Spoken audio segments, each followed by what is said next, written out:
Hello friends, कैसे हैं आप लोग। जावा लेक्चर सीरीज़ के अगले लेक्चर में आपका स्वागत है। आज हम लोग डिस्कस करने वाले हैं नेटवर्क प्रोग्रामिंग को आगे बढ़ाएंगे थोड़ा सा। और आज हम लोग बात करेंगे सॉकेट प्रोग्रामिंग की कि जावा में सॉकेट प्रोग्रामिंग कैसे की जाती है। तो आइए स्टार्ट करते हैं। आज जो टॉपिक हम लोग डिस्कस करने वाले हैं वो है कि व्हाट इज़ सॉकेट, सॉकेट क्या होता है। उसके बाद सॉकेट प्रोग्रामिंग को डिस्कस करेंगे। फिर हम लोग बात करेंगे क्लाइंट साइड प्रोग्रामिंग और उसके बाद सर्वर साइड प्रोग्रामिंग कि भाई क्लाइंट साइड प्रोग्रामिंग जावा में अगर करनी है तो वो कैसे होगी, सर्वर साइड प्रोग्रामिंग कैसे जावा में की जाएगी। इसकी बात करेंगे हम लोग सॉकेट प्रोग्रामिंग के थ्रू। तो स्टार्ट करते हैं आज के लेक्चर को। सबसे पहले बात करते हैं कि सॉकेट क्या है। A socket is a one end point of a two way communication link between two programs running on the network. नहीं कि अगर मेरे को दो डिवाइसेस को कनेक्ट करना है, दो डिवाइसेस आपस में कम्युनिकेट करवाने हम चाहते हैं। अगर नेटवर्क की हम लोग बात करें तो दो या दो से ज़्यादा डिवाइसेस अगर आपस में किसी मीडियम के थ्रू कनेक्ट हो रही हैं और इंफॉर्मेशन शेयर कर रही है तो वो नेटवर्क है। तो उस नेटवर्क में अगर मेरे को उन दोनों डिवाइसेस के बीच में कुछ इंफॉर्मेशन शेयर करानी है या दोनों को आपस में कम्युनिकेट करवाना है, तो जिस एंड पॉइंट के थ्रू आपकी कनेक्टिविटी होती है, जिस एंड पॉइंट के थ्रू इंफॉर्मेशन शेयर हो रही है, उस एंड पॉइंट को हम लोग कहते हैं सॉकेट। और ये जो सॉकेट है ये दो चीज़ों का कॉम्बिनेशन होता है। इससे पहले वाले लेक्चर भी में भी हम लोग ये बात कर चुके हैं कि भाई आईपी एड्रेस और पोर्ट नंबर, आईपी एड्रेस और पोर्ट नंबर के कॉम्बिनेशन को हम लोग कहते हैं सॉकेट, या फिर जो एंड पॉइंट जिसके थ्रू आपका क्या हो रहा है, कम्युनिकेशन हो रहा है। कुछ एक इस डायग्राम से अगर इसे समझने की कोशिश करें तो यहाँ पे देखिएगा, दो आप लोगों के हमारे पास दो सिस्टम है। एक है हमारा क्लाइंट, इसको हम लोग कह रहे हैं इसकी आईपी है IP1, और दूसरा एक सर्वर हम लोगों ने लिया है, इसकी आईपी है IP2। तो हम क्या कर रहे हैं, इस क्लाइंट को क्या बोलते हैं, लिंक कर रहे हैं इस सर्वर के साथ। तो दो चीज़ें हम लोगों को चाहिए अगर इन दोनों के बीच में हमें कम्युनिकेशन करवाना है। पहला कि भाई हमारा आईपी एड्रेस क्या है दोनों मशीन्स का, वो आईपी एड्रेस हम लोगों को चाहिए। दूसरा कि किस पोर्ट के थ्रू हम लोग क्या करना चाह रहे हैं, कनेक्शन स्टेबल कर रहे हैं। पोर्ट के थ्रू मतलब ये किस एप्लीकेशन को हम लोग एक्सेस करना चाह रहे हैं। तो पोर्ट नंबर यही आप लोगों को हमें बताती है। तो हमने कहा भाई क्या करना है कि पोर्ट नंबर है 5000 और क्लाइंट के लिए, और सर्वर के लिए पोर्ट नंबर है 80, और क्लाइंट की आईपी है IP1, सर्वर की आईपी है IP2। तो हमारा जो सॉकेट होगा, सॉकेट बनेगा वो क्या बनेगा, IP1 प्लस पोर्ट नंबर यानी 5000, ऐसे IP2 80। ठीक है ना। तो ये है socket, IP address plus port number. Socket programming क्या है, सॉकेट प्रोग्रामिंग एक इसे डायग्राम से अगर समझने की कोशिश करें, सॉकेट प्रोग्रामिंग क्या है कि भाई सॉकेट्स के थ्रू आपस में कम्युनिकेट करना। एक एंड पॉइंट क्रिएट किया और उस एंड पॉइंट के थ्रू आप क्या कर रहे हो, किसी इंफॉर्मेशन को किसी दूसरी मशीन पे शेयर कर रहे हो। तो यहाँ पे इस डायग्राम से अगर समझने की कोशिश करें तो ये जो क्लाइंट है, ये क्लाइंट क्या कर रहा है, एक क्लाइंट है हमारे पास और एक सर्वर है। ये क्लाइंट क्या करना चाहता है कि एक रिक्वेस्ट भेजना चाह रहा है इस सर्वर को। तो होगा क्या, सबसे पहले मेरा सर्वर अप होगा, सर्वर अप होगा। अभी क्लाइंट ने कोई काम नहीं किया है, सर्वर अप हुआ।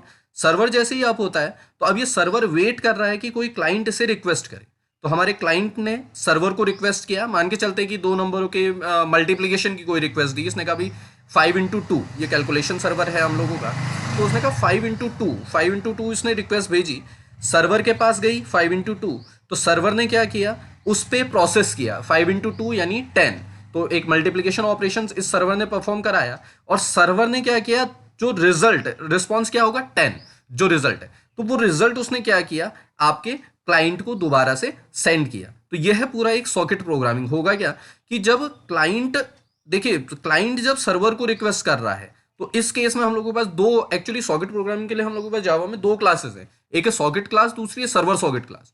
सॉकेट क्लास क्लाइंट एंड के लिए काम करती है, सर्वर सॉकेट क्लास किसके लिए काम करती है, सर्वर एंड के लिए काम करती है। यानी सर्वर और क्लाइंट, सर्वर क्या कर रहा है, कुछ रिस्पॉन्स दे रहा है, या सर्वर एंड के लिए कहें तो काम करती है हमारी कौन, सर्वर सॉकेट क्लास, और क्लाइंट के लिए हमारी सॉकेट क्लास। तो यहाँ पे क्या होगा, सॉकेट क्लास के थ्रू हमारा सॉकेट क्रिएट होगा, और यहाँ पे क्या होगा, सर्वर सॉकेट क्लास के थ्रू सॉकेट क्रिएट होगा। आगे जाके अभी तो जो नेक्स्ट जो स्लाइड है उसमें हम लोग इसे डिस्कस करेंगे डिटेल में कि भाई क्लाइंट पे कैसे सॉकेट क्रिएट होता है, सर्वर पे कैसे सॉकेट क्रिएट होता है, उसकी बात करेंगे। तो फिलहाल एक प्रोसेस है कि भाई क्लाइंट ने क्या किया, रिक्वेस्ट भेजा सर्वर को, सर्वर ने क्या किया, रिस्पॉन्स दिया क्लाइंट को। तो दोनों एंड पे क्या होगा, सॉकेट क्रिएट होगा।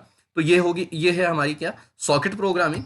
थोड़ा सा डेफिनेशन वे में अगर इसे देखें तो socket programming is a way of connecting two nodes on a network to communicate with each other. दो नोड यानी दो मशीन्स को कनेक्ट करना, ठीक है ना, कि कुछ एक कम्युनिकेशन लिंक बनाने के लिए या कुछ इंफॉर्मेशन शेयर करने के लिए, वो क्या है, सॉकेट प्रोग्रामिंग है। One socket listen on a particular port at an IP while other socket reach out to the other in order to form a connection. एक सॉकेट क्या करेगा, आईपी से जो इंफॉर्मेशन आ रही है उस आईपी को एक्सेस करने का काम करेगा, दूसरा क्या करेगा, कनेक्शन स्टेबल करने का काम करेगा। यह है आपकी सॉकेट प्रोग्रामिंग। एक इस डायग्राम से समझने की कोशिश करें। ठीक है भाई, हमने कहा सॉकेट प्रोग्रामिंग में क्या हो रहा है कि क्लाइंट एंड पे एक सॉकेट बन रहा है, सर्वर एंड पे एक सॉकेट बन रहा है, दोनों पे बन रहा है। सर्वर एंड पे सर्वर सॉकेट क्लास काम कर रही है, क्लाइंट एंड पे सॉकेट क्लास काम कर रही है। अब अगर एक क्लाइंट है एक सर्वर है तो समझ में आया कि भाई ठीक है, एक सॉकेट आपका क्लाइंट में बना है, एक सॉकेट हमारा बना सर्वर पे। अब अगर आपके पास एक सर्वर है, उस सर्वर को n number of clients request भेजते हैं। जैसे मैंने कभी गूगल सर्वर को मैं एक्सेस कर रहा हूं और n number of, obviously n number of users उसे एक्सेस कर सकते हैं, n नंबर ऑफ रिक्वेस्ट उसके पास जाएंगी, तो क्या होगा, कैसे सॉकेट बनेगा, कैसे काम होगा। तो उसको देखिएगा, सर्वर हमारा ये बना हुआ है, हम मान के चल रहे हैं गूगल सर्वर है मेरा, या जीमेल का सर्वर कह लेते हैं, ये मेरा सर्वर है। अब क्लाइंट अभी तक कोई भी नहीं है। अब देखिए क्या होगा, जैसे ही पहला क्लाइंट हमारे पास आता है, क्लाइंट 1 आया, क्लाइंट 1 ने रिक्वेस्ट किया इस सर्वर को, सर्वर आप था, क्लाइंट 1 ने रिक्वेस्ट किया इस सर्वर को, तो क्लाइंट एंड से सॉकेट बना S, क्लियर, और सर्वर एंड पे एक सॉकेट बना सर्वर सॉकेट क्लास से S1, ठीक है, जो कि लिसन करने का काम करेगा। तो S1 सॉकेट, ठीक है। अब देखिएगा, जैसे ही दूसरा क्लाइंट से रिक्वेस्ट करता है तो क्या होगा, क्या जो S1 सॉकेट है यही उसे रिस्पॉन्स देगा या क्या होगा। तो देखिएगा, जैसे ही क्लाइंट 2 ने उसे रिक्वेस्ट किया तो हमारे पास एक सॉकेट और क्रिएट हुआ S2, ठीक है ना। ऐसे ही क्लाइंट 3 आया तो एक सॉकेट और क्रिएट हुआ S3 सर्वर एंड पे। यानी कहने का मतलब है कि सर्वर के पास जितने भी क्लाइंट रिक्वेस्ट करते हैं, हर एक क्लाइंट के लिए या हर एक रिक्वेस्ट के लिए अलग से एक सॉकेट क्रिएट होता है।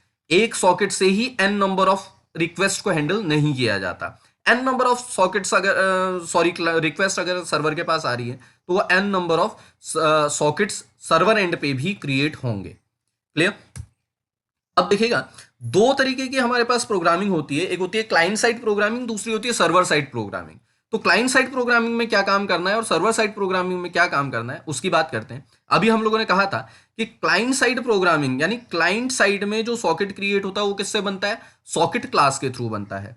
तो सबसे पहले आप लोगों ने क्या करें, 3 स्टेप हम लोगों के पास होते हैं। पहला होता है कनेक्शन एस्टेब्लिशमेंट, दूसरा होता है कम्युनिकेशन, तीसरा होता है क्लोज द कनेक्शन।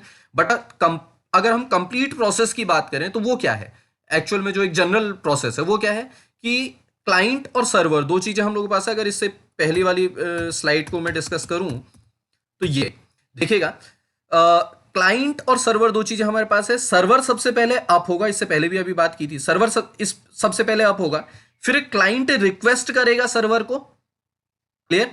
तो जब सर्वर अप होता है तो सर्वर क्या करता है, एक एक्सेप्ट मेथड सर्वर एंड पे चलती है जो क्या करती है, वेट करती है कि कोई क्लाइंट उसे रिक्वेस्ट करे। जब तक क्लाइंट रिक्वेस्ट नहीं करता वो एक्सेप्ट मेथड होल्ड कर देती है, ठीक है ना, वो आगे नहीं बढ़ने देती प्रोसेस को।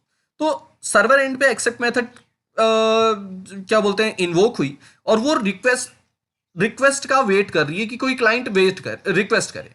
अब क्या होगा, क्लाइंट ने रिक्वेस्ट किया तो क्लाइंट रिक्वेस्ट कैसे करेगा, एक सॉकेट क्रिएट करेगा।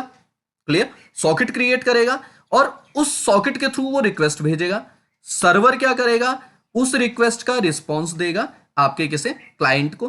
तो इन 3 स्टेप्स को समझें अगर इससे, तो हमारे पास देखिएगा सबसे पहले क्या हुआ, सर्वर क्या कर रहा था, वेट कर रहा था रिक्वेस्ट का। तो अब क्लाइंट ने क्या किया, अपने एंड पे, क्लाइंट एंड पे एक सॉकेट क्रिएट हुआ और उस क्लाइंट एंड पे सॉकेट क्रिएट करने के लिए हम लोगों के पास क्या है, सॉकेट क्लास है।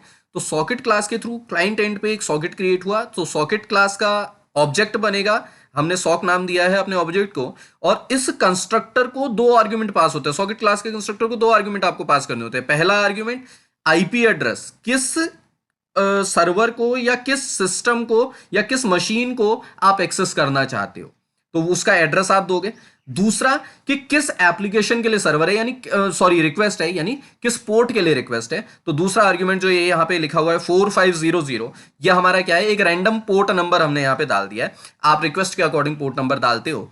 तो 192.168.0.1 ये भी हमारा एक रैंडम आईपी एड्रेस है। तो ये आईपी एड्रेस है, इस आईपी एड्रेस के सिस्टम को हम एक्सेस करना चाह रहे हैं किस पोर्ट पे, किस एप्लीकेशन के लिए, 4500 पोर्ट के लिए। तो कनेक्शन स्टेबल होगा।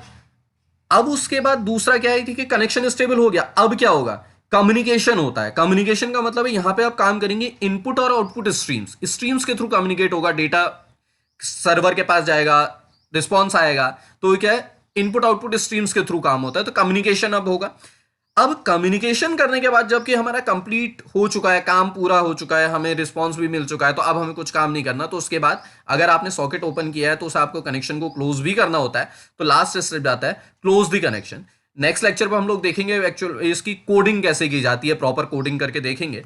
अब ऐसे ही अगर सर्वर एंड की बात करूं मैं, सर्वर साइड प्रोग्रामिंग की बात करें, तो यहां पे क्या होता है, सर्वर साइड के लिए हमें दो सॉकेट्स चाहिए होते हैं। दो सॉकेट्स क्यों, पहला सॉकेट बनेगा सर्वर सॉकेट क्लास के लिए का, ठीक है, सर्वर सॉकेट क्लास के थ्रू बनेगा, दूसरा बनेगा सॉकेट क्लास के थ्रू। सर्वर सॉकेट क्या करेगा, एक क्या करेगा, कनेक्शन स्टेबल करने का काम करेगा, कनेक्शन को होल्ड करने का काम करेगा। दूसरा क्या करेगा, उस इंफॉर्मेशन को इंफॉर्मेशन शेयर करने के लिए लिंक बनाने का काम करेगा, कह सकते हैं।